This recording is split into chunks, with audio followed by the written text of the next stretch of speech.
Good evening and welcome to Amber's Angelic Light and Guidance, and I hope you've had a wonderful day. Tuesday, it's been bright and sunny where I am, and it's been quite a positive day energetically, I feel, and I think it's really starting to turn around now. People are starting to feel that positivity a little bit more. There's been a big shift with the full moon, and I feel that there's still possibly some shifting happening, but some are already starting to come out of it, and over the next few days a few more will also start to feel better. So if you're not in that category of feeling better just yet, bear with it. Keep, doing your meditations if you can, and trying to just take that time out for yourself as much as possible, because it all helps.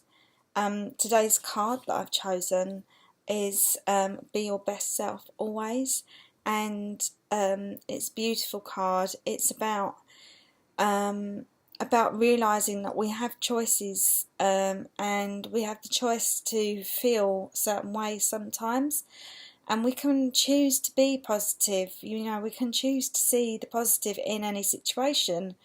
There's not a single situation in general day-to-day life that you can't probably find a positive for. A good example is us discussing elsewhere about being held up in a traffic jam.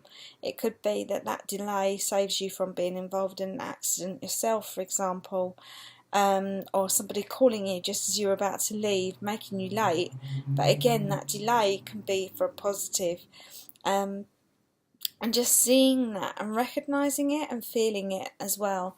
And feeling grateful for everything in your life, and feeling genuinely grateful for the interactions that you have, and for the blessings, and for the the words that people say to you with the best of meanings, and just everything that everything that you can be grateful for, and recognizing that this card is also about recognizing that you're human, and that you're not always going to manage to do this. You're not always going to stay 100% positive, because it's hard work, and everyone has their off days.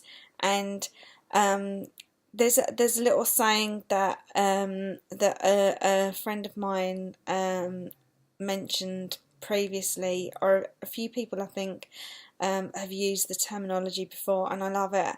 It's about falling off your unicorn, and if you fall off your unicorn, or the seahorse in this picture, it's about getting back on it sooner rather than later. It's about not staying flat out on the floor for as long as possible. The higher up you are on your unicorn, the further you've got to fall. So it can be hard sometimes, but it's worth the effort, because you really genuinely start finding that everything starts to change around you, and people change the way that they react to you as well. People start to realise that this isn't just words that you're saying, this isn't just a load of nonsense. Quite a while ago, somebody that I work with in my day job made a comment about not being interested. I'm not interested. I don't agree with anything that you believe. And it kind of I went, whoa. I just went, okay, it's fine.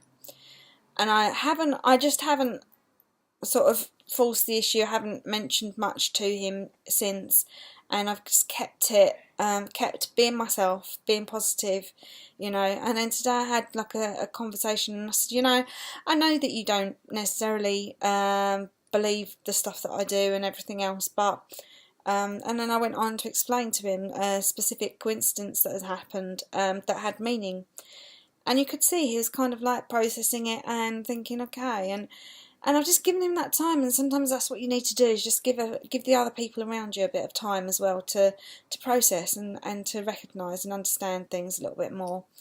So I hope that you will, take that advice on board of being positive and choosing to be your best self always, and really contemplating that card today. And don't worry if you do fall off your unicorn, because you can get back on again. And have a lovely evening, and speak to you soon.